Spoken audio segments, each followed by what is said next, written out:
Today, we want to see a blade that's born of pure imagination. So in the first round of competition, we'd like you to use your imagination to forge for us a fantasy blade that is between 12 and 14 inches in length. Since you're making out-of-this-world blades, here's some out-of-this-world metal to deal with. That is meteorite. Gentlemen, you must combine this meteorite that is entirely mild steel with 1095 powder to create a canister Damascus billet from which to forge your blades. Fancy blade, okay. Canister, not ideal. Meteorite? I have no clue. Good luck, Bladesmiths. Your 10-minute design window starts now. Fantasies are hard because I don't watch fantasy TV or nothing like that, but I'm trying to put a fish design, a fish tail on my drawing and have a swell in the middle. You know, this could be my fantasy, a fish mouth. I don't make fantasy blades, but I came on Forged Fire to win. So I'm going extreme. I'm designing something that I can see an alien carrying in however many years. I was thinking this curved blade with a handle on the back. It is way outside of the box. They said fantasy, I made them fantasy. Oh my God, I love fantasy blades. I make those all the time, so it should be easy, right? I started out making this blade as a Viking blade, so I'm going for a space Viking theme. So my blade was designed to kill three-headed, tentacled, purple aliens from Scotland. It's my realm, I can do what I want. Your 3-hour forge time starts now. Canisters, it is one of my secrets that I just don't know how to do them. But the only way is to jump in there and do it. I put whiteout in my canister to start with. The purpose of the whiteout is to try to get the 1095 not to stick so you can cut it off pretty easy. And I know it's a soft metal, so I don't want the meteor close to the edge. The time limit's not a factor right now, as long as I get my weld to work. People waste a ton of time liquid papering, waiting for it to dry, and then trying to remove what they can, and a lot of times they stick anyway. So I'm not taking the canister off. I'm just gonna forge that soft steel right in there and grind it off at the end so I have a hardenable edge. I know 1095 is hardenable, so I'm putting a meteorite in the middle. I need hardenable steel on the edge of my knife because if it's not hardenable, it will stay soft, and in the testing, it will get damaged. To make my canister, I'm gonna use pieces of meteorite, and I'm gonna put them in the bottom and try and get them to be the spine of the knife. And then I'm gonna put in the 1095 powder. I'm doing it this way so that I know that my mild steel will be in one part of the billet, and there'll be high carbon in the rest. I get my can packed up, welded, and into the forge it goes. It's time to start drawing this thing out. Chris is looking good. Now, he has to draw a billet out that's a lot longer for his design with that big curve and that drop edge. To get this blade at 14 inches, I have to make my billet 26 inches long. That is a long billet. Make a sword with that. This thing's gonna be wild. The usability, I think, is gonna be a question in everybody's minds here. We get to be part of the fantasy. We get to make up how to use the thing. Getting the canister off at the moment is my biggest concern. I think that what he's done is he's drawn out that billet, so peeling this is gonna be a challenge. There you go. I realized that I have no idea where my meteorite is. I don't remember which side I put the high carbon on. If that meteorite's on the edge, then the blade won't harden. Without a hardened edge, it won't cut, it won't slice, it'll be useless. When you etch your blade, the acid is just eating away at the weaker steel, so the meteorite's gonna be lighter than the 1095.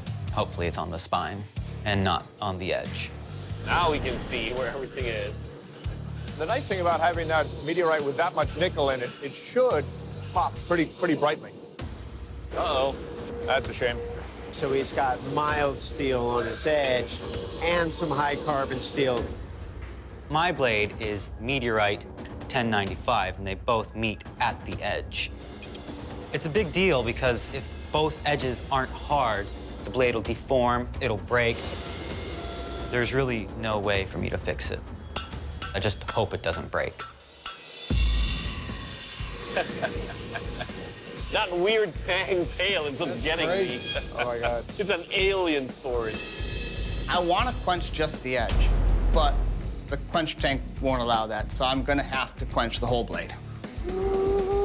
want that blade to be hard. I want that blade to be straight. It's not hard. Started to freak out a little bit. Then I think, that canister is still on that blade. Of course it's not hard. So that was an aha moment. All right, look at that. Randy's getting ready to quench. Perfect. All right, and there we go. Yeah.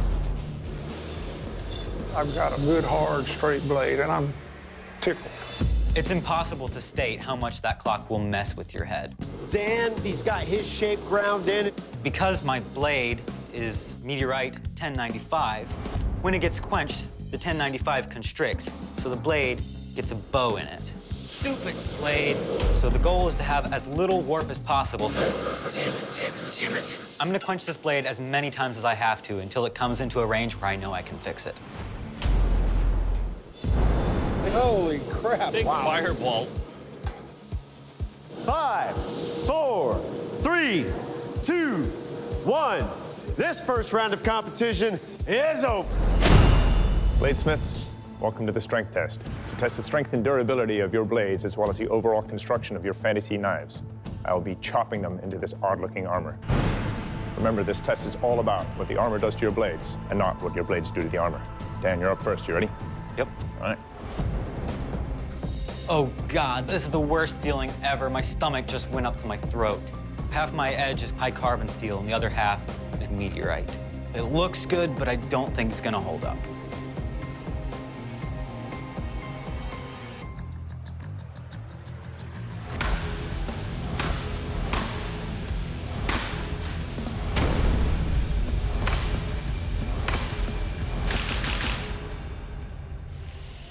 Well, Dan, first things first, your knife held together. Everything's still tight. There's no wiggling. The edge, however, there's 3 major sections of deformation. You can see the steel is sticking up pretty high here. It's kind of curled around. That all being said, I think you did a really interesting, fantasy-looking blade. And this part up here where it becomes big and proud, it really penetrated the armor really well right there. It's interesting looking and functional at the same time, so well done. Thank you. Randy, you're up. How you feeling? Not really ready. Yeah, we're gonna do it anyway. I'm a little worried. Dan's blade took a lot of damage, and I feel like I may be right there with him. I want to close my eyes, and I just don't want to look.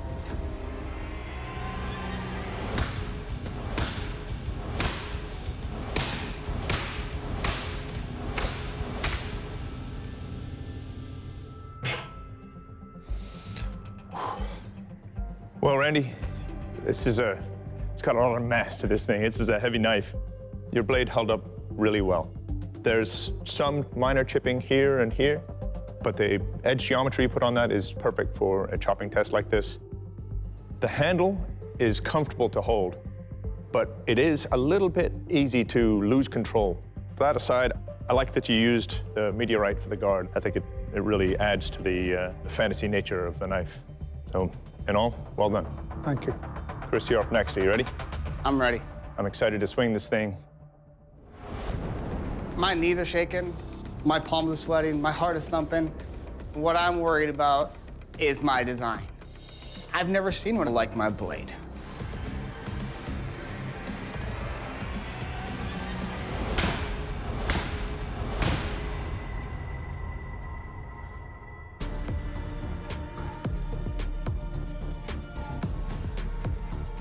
Well, Chris, this is why I wore a glove. I'm kind of stuck in there. For the first couple strikes, it was fun to swing. I'll give you that, that's for sure.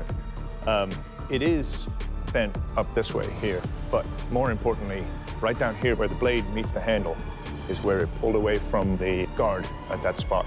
I'm guessing your tang right there just wasn't wide enough to support this amount of stress, and the whole handle moved over. And I just don't feel comfortable testing this weapon anymore. I understand. All right, Chris, of all of our Smiths in this competition, you embrace this challenge the most wholeheartedly. But unfortunately, it presents a clear and present danger to the end user. And for that reason, we cannot continue testing your blade, and I have to ask you to please leave the forge. I went all out with my design. I embraced that challenge. My son and I have a very competitive bladesmithing relationship. We compete all the time. So he wants to come to Forged in Fire when he turns 18. I set a pretty big bar for him to meet, but I'm excited for him to get this experience. First thing I do when I get home is I'm gonna hug my wife and kiss my dog. But I don't have a dog or a wife. Dan, Randy, when you came here, we asked you to make fantasy blades. Now we're sending you back to your home forges to make this fantastic weapon. Attila the Huns, Sword of Mars. Good luck, Bladesmiths. I'm back at my home forge, and I'm gonna be making this sword out of Damascus. I'm making it Damascus to catch the judge's eyes. Damascus, you can have all kinds of problems. It could fail on me, but I'm gonna take a chance and see where this one comes out. I've stretched my billet out and I cut it in 6 equal pieces. Now I'm welding it back together to go back in the forge and forge weld it and stretch it out. I'll have 78 layers when I get through and hopefully a pretty pattern. If it sets well, I'm home free. I hope it holds. It's scrap. The weld didn't hold. It's got a void. I'm afraid if I keep fooling with it, I'm gonna run out of metal. So I'm gonna scrap it. Start all over. I got 3.5 hours of dead nothing. Tomorrow's gonna really be what makes or breaks the deal. I'm gonna have to push it. So it's the start of day 2. I want to get the heat treat and temper out of the way and done so I can start working on the finer details of this blade. This one's for the money. There's a lot of concerns when you make a blade this long because if you don't have it even and flat, that gives it more of a chance to warp in the quench. I pull it out of the oil. The blade's got a slight warp in it, but it's hard. I still have enough time to bend it, just a very small window. And then I'm there holding 2 blades. Damn it, this sucks. There goes almost a full day of work. Time is of the essence. I've got to get started on another blade now. This is really gonna suck.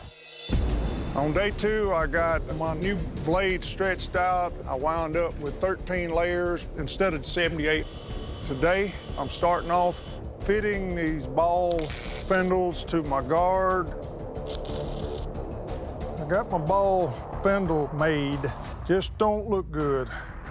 It's been a struggle to get it this far, but I believe I'm gonna start it all over because it just got too much space in it. This guard's kind of getting to me. It's really beginning to get on my nerves. It's time to trash this. I need this to work because if it don't, I don't know that I'll have enough time to start all over.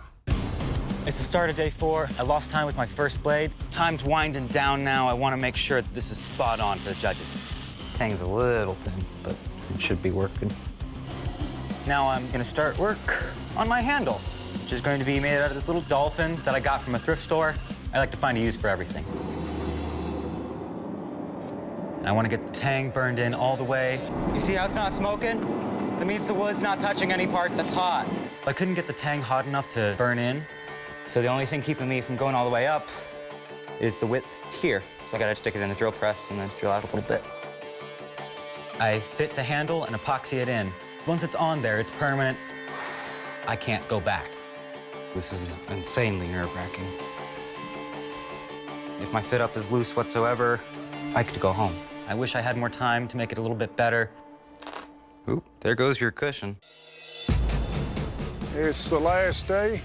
I've had a few setbacks, but I'm almost done. I'm going to put some jewels in the handle. Attila, he was a great leader, and I think the jewels will be something that he would have in his sword. I've got my jewels in it. There's one thing left to do, etch it and see what kind of pattern I've got. Oh, yeah. The pattern turned out well. I don't believe I could have done any better if I had more layers. I think I built a sword that Attila the Hun would be proud of. All right, Bladesmiths, to find out what kind of lethal damage your weapon will do, I will deliver killing blows on this ballistics dummy. Randy, you're up first. You ready? I am. Let's do this. I don't know what to expect, and I know they're gonna hit it hard. I'm a little bit jibbery. My legs want to give out from under me a little bit, but I think I'll be okay.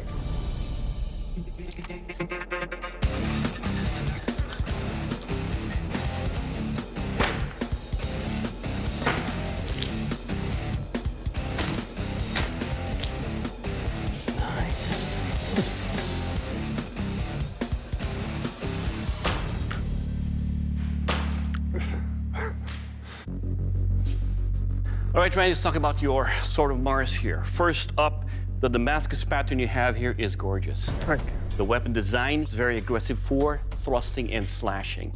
Now your handle construction. If you reverse this, it'll be easier to have something to lock onto. The fact that the flare is right here, forcing my hand to open up if I want to marry into the hilt. This is a very sharp weapon. The tip pierces all the way through, cuts on the way out. It's pointy and scary, and it will kill. Thank you. Good job. All right, Dan, it is your turn. You ready? Hell yeah. Let's do this. I was hoping the kill test would be a dummy. I know heads will roll. I'm feeling really confident. I want to see what this thing does.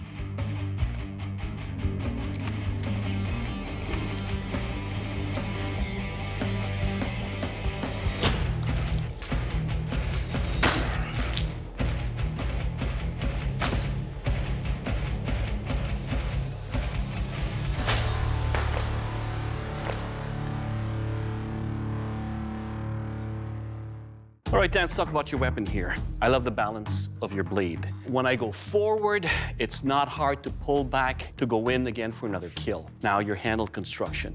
It's curved enough to where it doesn't want to fly out of my hand. It's got a good grip and control for this. Your edge allows for very deep cuts into the abdomen right there. The only issue we have is that your tip picked up a bend when it's chopped into the spine. But your weapon, sir, will kill. Thank you. All right, gentlemen, it's time for the strength test. Now, Attila's armies were basically one large cavalry. And through his military campaigns, he revolutionized the use of horse in military conflicts. So to test the strength and durability of your blades, I'll be chopping into these horse skulls. Randy, you're up first. You ready? I guess so. Okay.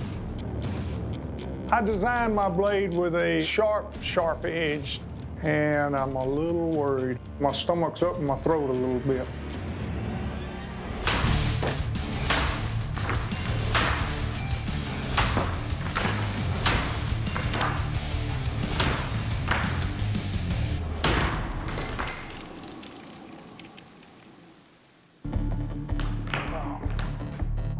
Okay, so right off the bat, the biggest thing is that this section from right about here to here has lost its edge. There's a couple of small rolls. Blade's still straight. It's all in one piece, still solid. Nicely done. It's a very strong blade. Thank you. All right, Dan, are you ready? No, but let's do it. Everybody says that. The first test bent my blade. So I'm feeling a little bit of fear going into the strength test. This will kill blades. It's a scary, brutal thing.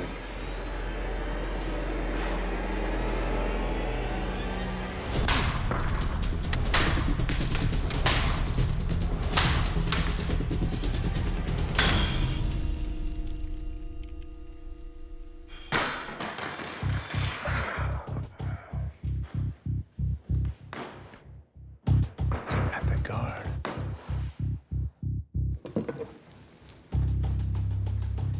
Okay, so before we get to the obvious, I really like the design of your blade.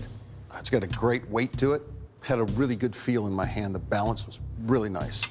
See all that space around your tang?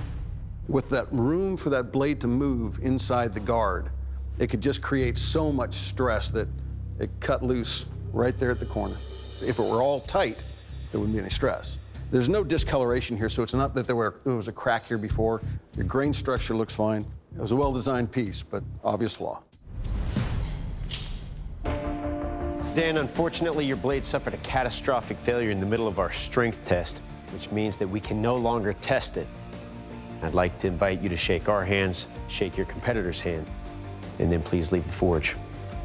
It hurts, but my sword breaking is going to be a reminder that I have to push harder and be better. Dan, keep up the work. That's a good sword. I came here to prove that I can compete with the big dogs and that I do know what I'm doing, and I think I might have accomplished that. Randy, the strength and efficiency of your weapon in the kill test have earned you the title of Forged and Fire Champion and a check. For how much? $10,000. That's right, $10,000. Good job, brother. I won Forged and Fire. It's reality. How do you feel? Good. To be a champion and be recognized as a good bladesmith is real good. This is my happy and excited face. Well done, sir. Thank you. If you didn't recognize it.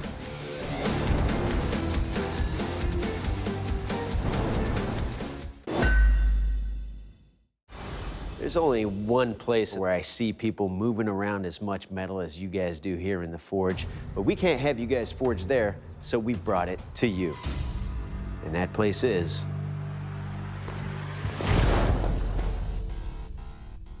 the gym.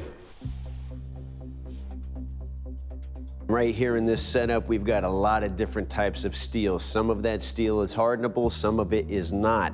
You'll have to combine one piece of hardenable steel and one piece of mild steel to forge a signature blade in your signature style that falls within the following parameters. The length of the blade must be between 11 and 14 inches, and the overall length must not exceed 22 inches. Your 3-hour forge time starts now. Off to the races. Cool, calm, and collected, Jake. Me and the other contestants, we all kind of pitched in and helped one another get our steel. Take the whole thing over. How do you want to chop it up?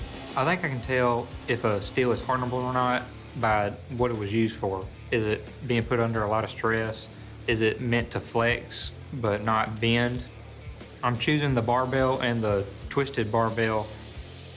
The straight bar has to hold more weight, so I think the straight barbell will be much harder steel than the twisted barbell. Making a sand mine would be the easiest way to go about making the blade I want to make, because it's the easiest way to stack it up and get in the forge quickly. I determined that the curved barbell is softer steel, so I welded on to the outer side of the longer piece of hardenable steel in the middle. And I'm a little nervous, but I think I got this. Jake has grabbed one of the bars to the dumbbell.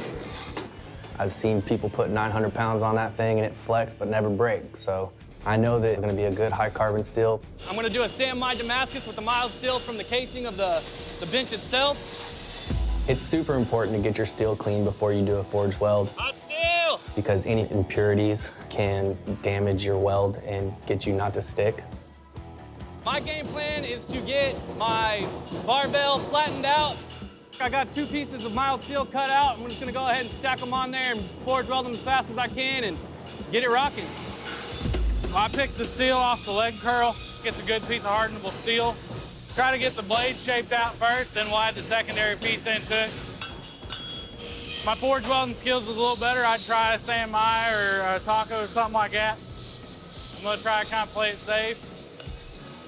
I have to lose some meat off of this, grind it to shape, and heat treat it. Braxton's really getting that blade ground down to a really fine look. I'm gonna use a piece of mild steel from the frame and the handle. Being that the test is plate chop, I'm putting the mild steel in the handle. That way, when it takes that big jolt, it doesn't shake loose or come apart.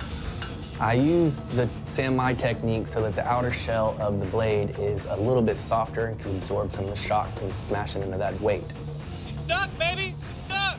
My welds seem like they have stuck, Motherfucker! and I realized that there was some D-lambs along the spine of the blade. Hoping I can get these D-lambs out of here. I don't want to grind all the mild steel off, but I need to fix these D-lambs along the spine of the blade. Braxton has quenched it. Oh, yeah. It's warped. It's warped all over the place. So I'm gonna do a second quench. I am freaking out. I never have warps. I never have this problem at home. When you do multiple quenches, you can get cracking, your welds to split, you can get all sorts of kinds of problems. If I were Braxton, what I'd do is I'd get some of that angle iron, I'd put it in a vise, I'd do my quench, and get it in that vise and clamp it down so it cools the rest of the way in a vise, being held straight. Do you suppose that he's going for an edge quench? That looks exactly like what he's up to. Quench it again, and I have the same problem. It's got a little warp in the tang. Not hard. Yeah. Man! And Braxton is back in the forge, man. Oh. I don't believe the Braxton's blade was cold enough to get hard. You really have to wait till the very end of that cooling cycle for it to skate a pile. I'm not gonna move on to the second round. Pretty sure if I can't get this warp out. It's pretty bad. I'm going in for the quench right now, man. My biggest concern at this moment is picking up a warp, and I'm hoping I haven't ground off all my mild steel. I'm pretty sure I haven't, but we'll see.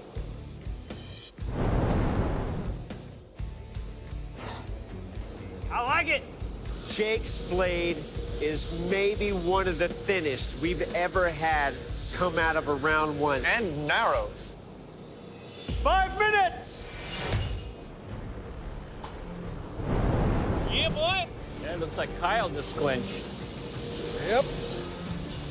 It looks pretty straight. Looks pretty straight. I think she's good. Braxton just quenched again. It's taken me 4 quenches to get this blade to the straightness that I want it. It's not as hard as I would like it, but it's gonna have to work. 5, 4, 3, 2, 1.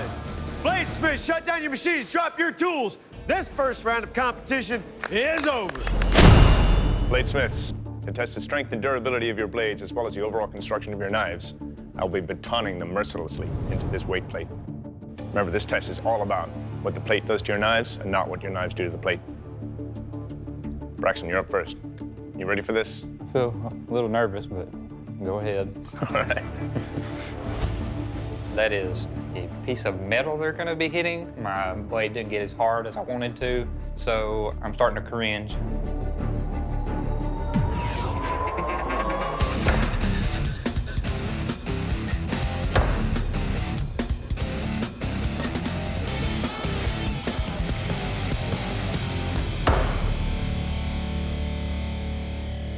Good job, man. Yeah. Well, Braxton, first things first, you can see where I hit those weight plates. The first area is still sharp, but bent over. The second two areas have significant rolling. That being said, the rest of your knife is very sharp, extremely attractive looking knife. Well done. Thank you. Kyle, you're up next. What are you thinking? Let her eat. All right. I am pretty sure my blade can handle it. You know, I made it pretty thick, pretty robust to handle that kind of abuse. But it's hard not to be concerned when they're gonna bash it into a cast iron plate.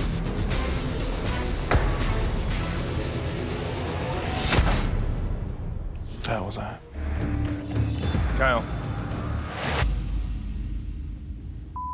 It broke. Your tang snapped in half. It's at a very critical spot. Can't hold on to this for further testing. It broke in the handle where I forge welded that mild steel on. Kyle, your blade has suffered a catastrophic failure in the handle on the second strike. However, you're not out of this competition just yet. Jake, that means that your blade needs to survive 2 licks against that plate. How you feeling right now? Pretty nervous. All right, gentlemen, let's see what happens. Ben? I know that my blade's gonna be pretty durable, but my edge is pretty thin. I'm hoping that mine can outperform his, because at this point, it's my only hope. It'll make it. One more. As Ben goes to make the second strike on my blade, it's all in slow motion for me. My heart is in my throat.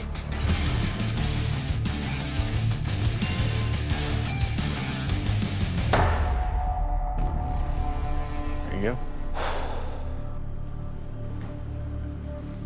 Jake, congratulations, your blade held up. Kyle, because your weapon suffered a catastrophic failure in the handle and can no longer continue with testing, I have to eliminate you from this competition. Hey, man, it was a pleasure. Blades are only as strong as their weakest point, and mine was in the handle. I may not be the Forge and Fire champion, but finishing a blade and being here was awesome. Definitely do it again in a heartbeat. Braxton, Jake, congratulations. You fellas have made it to the 3rd round of this competition. Now we're sending you back to your home forges to make this iconic weapon from history. The Nagamaki. Good luck, Bladesmiths. We'll see you in 4 days.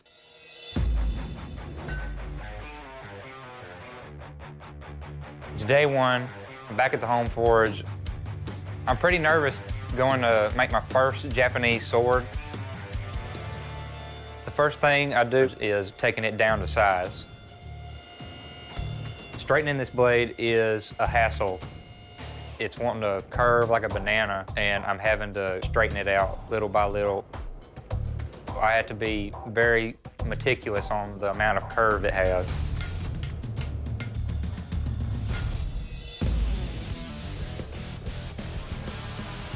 It's the start of day 2, and I'm ready to get to work and try and get this blade quenched. Fire them up, get them hot. I've never welded anything that big, and I really just can't wait to test it. I can't wait to swing that thing around in the yard just to have a feel for how it is.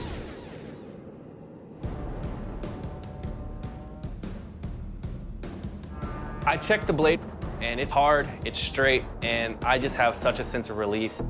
Let's hack at something, see if it's gonna break. Just like that. It snaps the tip off about 6 inches down from the tip. I will not be able to meet parameters with this blade, so I decide to start a new blade. Son of a bitch. You know, I probably had a stress fracture. The grain in there is pretty tight. I got half a day left to hammer out and forge out a blade. Now that I've got the blade done, we've got the habaki done, and now it's time to do the tsuba. The guard is very important. Everything needs to be smooth.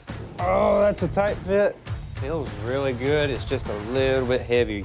The Nagamaki being too heavy can make it unwieldable and make it uncomfortable to swing around. That's right where the guard is. It's a little heavy. I mill a simple pattern into the tsuba to lose some weight. That actually feels a lot better now.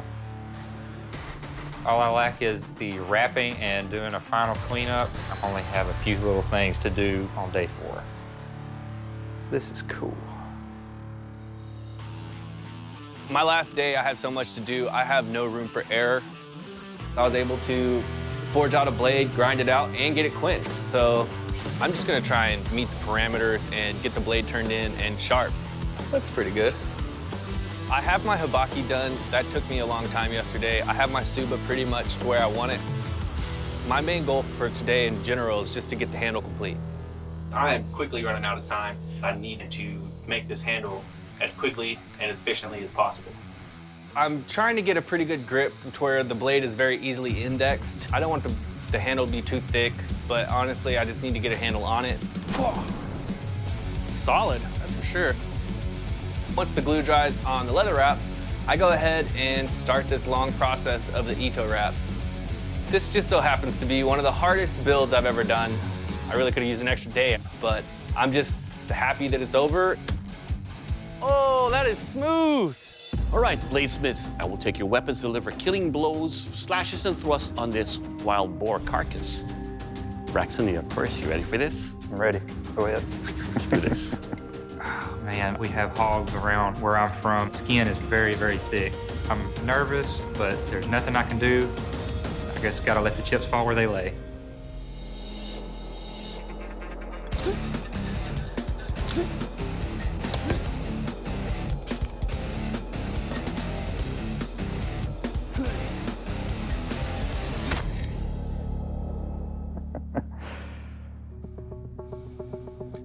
All right, Braxton, your Nagamaki here is definitely not boring. It is razor sharp. Every cut with this thick wild boar carcass allowed me to peel off layers of the very thick hide that it has. Also, the lightness that you have with this blade allows for switching with the grip here. It's got very good grip in the handle. I can index exactly where the edge is at all times. Overall, sir, your Nagamaki will kill. Thank you. All right, Jake, it's your turn. Ready for this? Chop them up. Let's do this.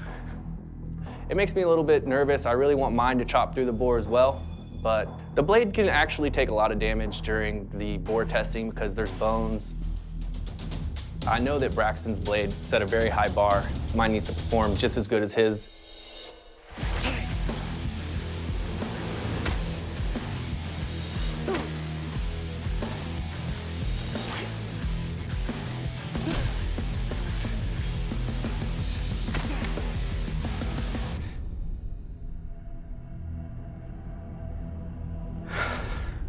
All right, Jake, let's talk about your Nagamaki here. It's sharp. Wielding this weapon is a lot of fun also. The weight you have here and the balance works. Overall, sir, your Nagamaki will kill. Thank you. Next up is the strength test. Dave? Now, to test the strength and overall construction of your blades, I'll be chopping into this bamboo. Now, this test is not about what your blades do to the bamboo, what the bamboo does to your blades. Braxton, you're up first. You ready? I'm ready.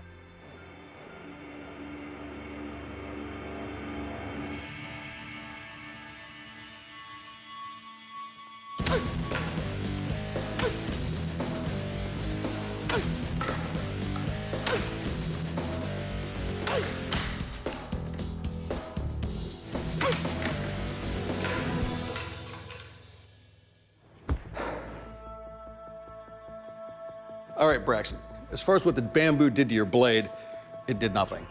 There's no deflection rolls, chips, anything on this blade. It's as sharp as when I picked it up. Nicely done. It's a very strong blade. Thank you so much. All right, Jake, you ready? Let's do it.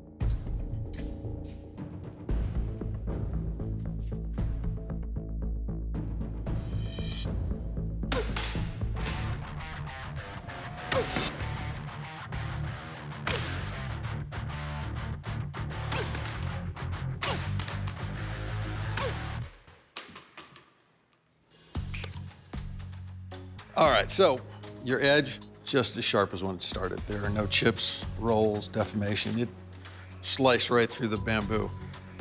Your handle is a little wide this way for me, but the fact that it's lean this way and that wrap's so nice and comfortable is, it evens it out. Well done. Thank you. All right, Bladesmiths, we know your blades can kill. We know they're strong. Now it's time to find out how sharp they are. Now, unlike the strength test, this is all about what your edge will do to these different materials, from the tatami, the melons, or the sandbags. Braxton, you're up first. You ready for this? I'm ready.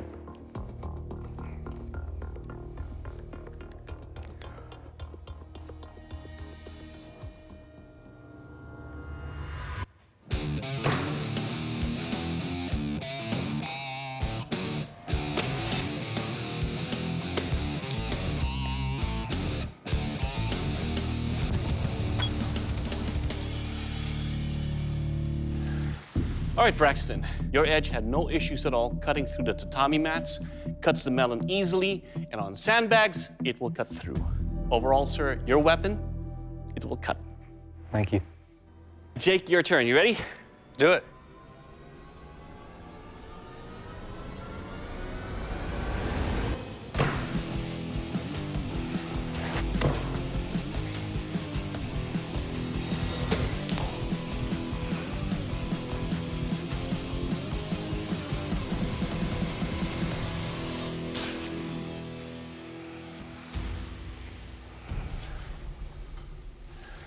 All right, Jake, let's talk about your Nagamaki right here. Razor sharp. It cuts easily on the tatami, cuts the melons, and just off the orders of the corners, it cut it easily. Overall, sir, it will cut. Thank you. This is going to be very hard for us. Bladesmiths, the judges have made the final decision. The new Forged and Fire champion is Braxton. Congratulations, you're the Forged and Fire champion. Jake, unfortunately, your blade didn't make the cut. Ben Abbott's going to tell you why. Well, Jake, you should be proud. You made a beautiful and effective weapon. And for us, this came down to the finest of points. The fact that your blade wasn't quite as finished, and we had a slight preference for Braxton's handle, and that's the reason we're sending you home. Jake, please surrender your blade. I think the time frame that I had to build my second blade definitely had a factor in it. I may not be the Forged and Fire champion, but I feel like I accomplished a lot and earned a privilege to be here. Braxton, congratulations. You're the Forged and Fire champion, and that's a title that comes with a check for 10 grand. Good job. I feel great about what I've accomplished. I'm still shaking. It was an awesome experience, and I proved that I can hang with the big guys.